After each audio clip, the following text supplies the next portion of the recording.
What's going on, everybody? Welcome back to the channel. And with the Crazy Taxi base all finished up and down in the arcade, now it's time for me to focus my attention on the monitor section. And because of the shape that this is in, it's going to require a good wipe down and a shop vac to get rid of the dirt, the dust, and the insects that have made this cabinet home for a few years now. Now, the way this cabinet goes together is in modules. It's in pieces, sort of like Voltron, and this is definitely the black lion of that giant robot. And did I mention it's really, really heavy?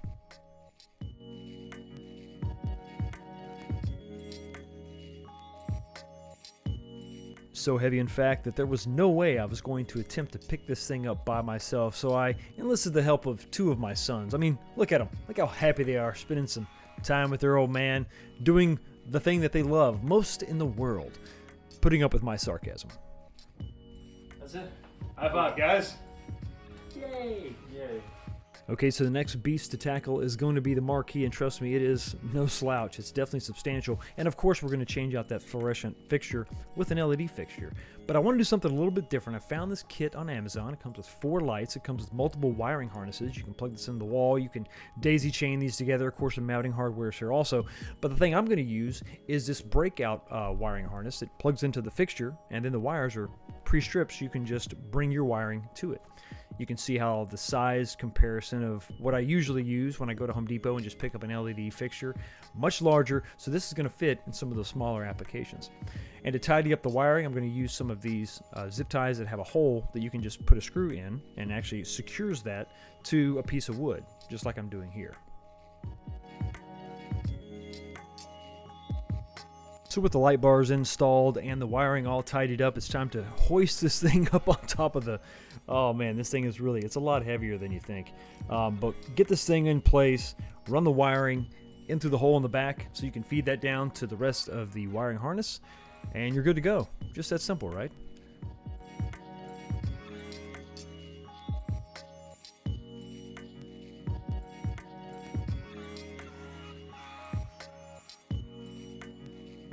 So what you're looking at now is the rear of the cabinet. This is the box that connects the base to the monitor and the Marquee. All these wiring harnesses are specific to each other, so basically you can't mix these up. Just take your time and don't force any of the connections.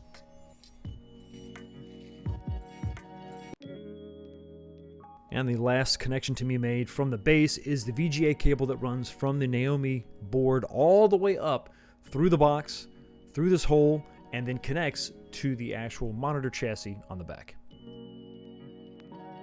And now it's time to show off the reason why I used more than just one LED light strip, and it was to activate these 3 round circles. That was an option on some of the earlier cabinets, but as the cabinet went on, you lost some of those options. I guess SEGA did that to save some money. So they didn't illuminate these lights up top, and they also didn't add that subwoofer. Okay, so you saw how bad that was. This gap is pretty good. I think the original lights that went in these cabinets that came equipped with the lights were more like mounted to the back, so that the light was really confined to just these 3 areas. Since we have a single light bar in the back, we're going to get some of that, but I can't really cinch this down. There are a couple bolts here, but I'm not going to really be able to bring this in tight. But what I can do is add a little bit of weather stripping. This is like household weather stripping. You see it's a 1/2 inch thick. This is like a closed cell foam. It's like neoprene. And what I want to do is I'm going to put that all the way across, cut it, and then these 2 bolts, when I tighten that up, it should kill any bit of light coming out of there.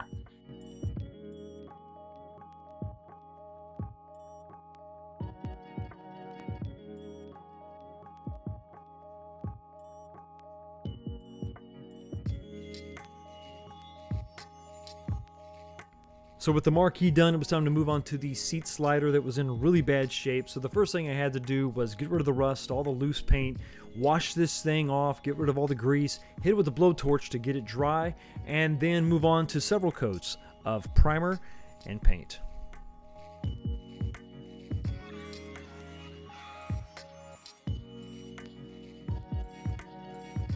Okay, so what you're looking at right now is the adjuster. This bolts to, well, the seat bolts to this, and this bolts to the bracket that bolts to the cabinet. And for the most part, it's in good shape. And it's really no rust. I mean, this really just needs to be cleaned up. The sliders slide, but the issue was the adjuster wasn't adjusting, meaning that it wouldn't lock into position. There's certain notches on the other part that I'll show you a little bit later that has, I think, 4 set points, you know, adjusting the seat. And the issue was this piece was completely missing. It was in a box with all the other nuts and bolts. So I had to clean this part up and drive out the roll pin that connects it to here. A portion of the roll pin is still inside, but still, even though that was the case, I didn't know what the hell was going on here with the spring. This didn't make a lot of sense to me. I thought that maybe the spring was broken. I ordered a spring, it was the wrong one. And then what I realized is there's nothing wrong with this. This is just twisted. So what you want to do is, if you just twist it this way, the spring's going to catch right here. Just keep twisting, and you'll see that roll pin will engage with the other side of the spring. So now it's just loose, right? But if you rotate it once, you will get spring tension. And so this is supposed to engage here. And then when you rotate this away, like this, you'll be able to slide the seat, and then when you let it go, it will click back in place. So depending on how much spring tension you have, it's going to really determine how tight that fits inside, similar to like a roll-up door on your garage. So if you go too far, you can see the spring. It's just too much tension, so I'll probably go about there. Should be fine, but we've got a portion of roll pin we got to knock out. I got a couple new roll pins I picked up from Lowe's here. We'll drive that in, and this part will be good to go.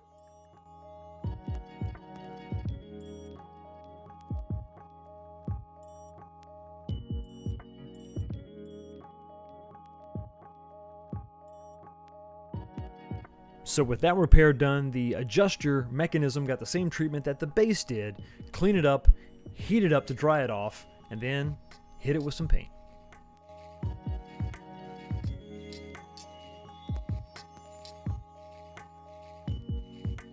What we're doing now is we're figuring out how we're going to bolt the sliding track to this, because the way that it was done originally, I think I covered this before, giant long bolts that went all the way through. You couldn't get a wrench on the backside.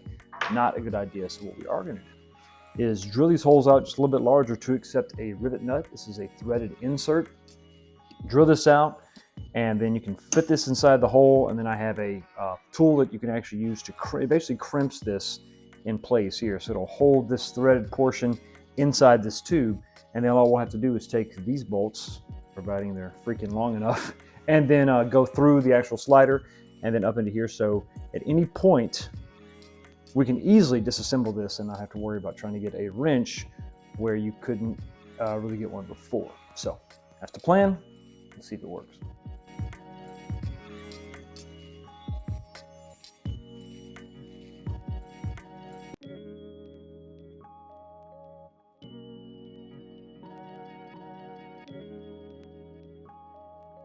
But there you go, a much better option.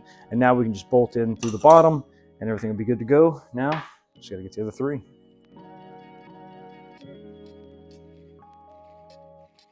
And as promised, the massive subwoofer that goes under the seat of the Crazy Taxi, the massive subwoofer, huge bass, and it's really not that big at all. This is a 4-inch subwoofer. I'm sorry, 4-ohm subwoofer. I'm not sure exactly how big this is, but bought this used, and the case looks like it's in pretty good shape. You can see that the brackets are slightly rusty, but I mean, the fact that the decal is still there is definitely a good thing. Okay, so this is the second attempt.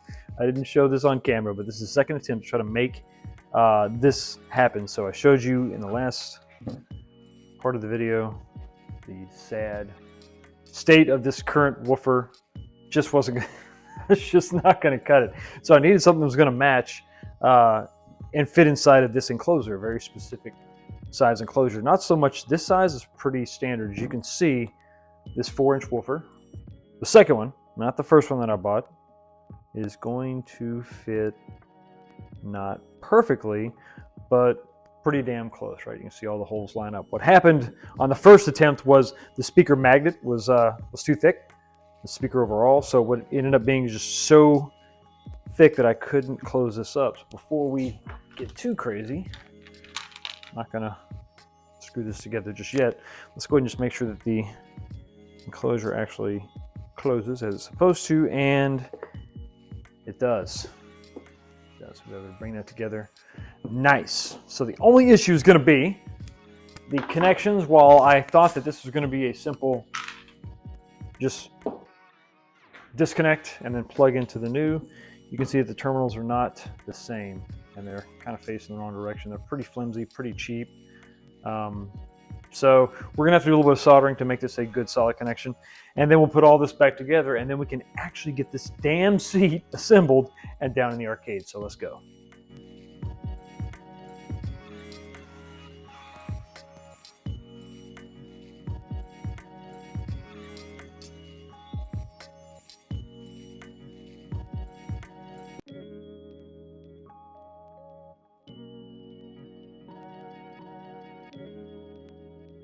So we got the seat all upside down with the nut certs inserted. Okay, look at all the nice stainless steel hardware, looking good.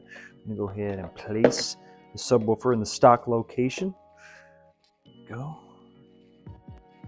Got these little itty bitty screws. I got the wrong screws the first time.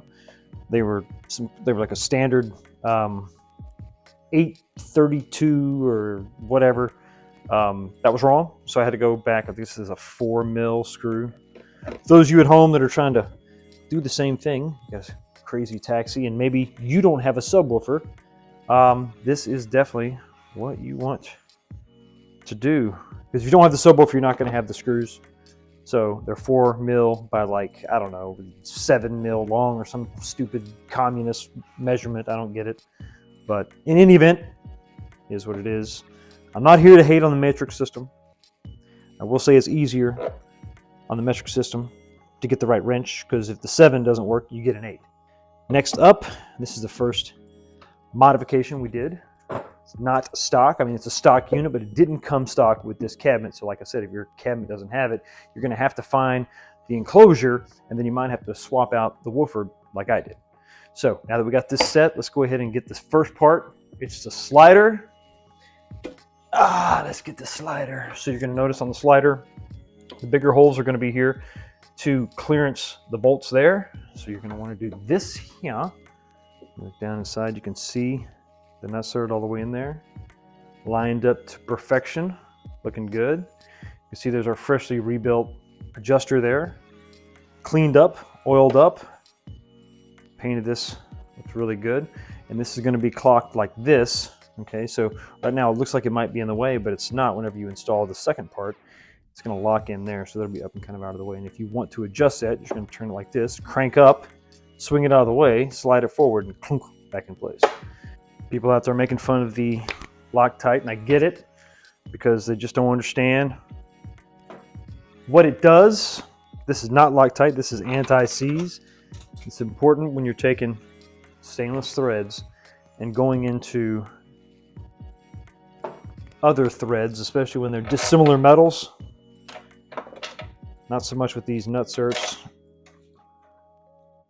but anything that's going to be harder than the actual stainless steel threads is going to, it's possible that the stainless threads could gall. So if you're gonna use stainless hardware, which I recommend just for the longevity of the cabinet, it's gonna be nice. Trust me, you're gonna thank me if you ever have to take this thing apart for any reason. Let's say you put all this together and you want to add the subwoofer later, you're gonna thank me if you went ahead and used stainless steel hardware, because it will save your life. Problem was it would not lock before. This piece was, that roll pin was broken and this piece was off. So we have got that looking good, looking good.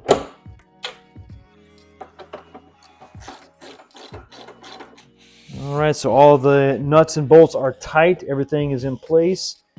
And I got a little bit of grease in there to make sure that stays lubricated. So yeah, the seat for the most part is about 80% complete. So let's go ahead and take it downstairs and add it to the rest of the Crazy Taxi cab. All right, let's set this thing in place. It is definitely bottom heavy for sure. I had to carry it down the stairs upside down. That is about where it's going to live. So this is absolutely starting to come together, looking like an actual Crazy Taxi arcade.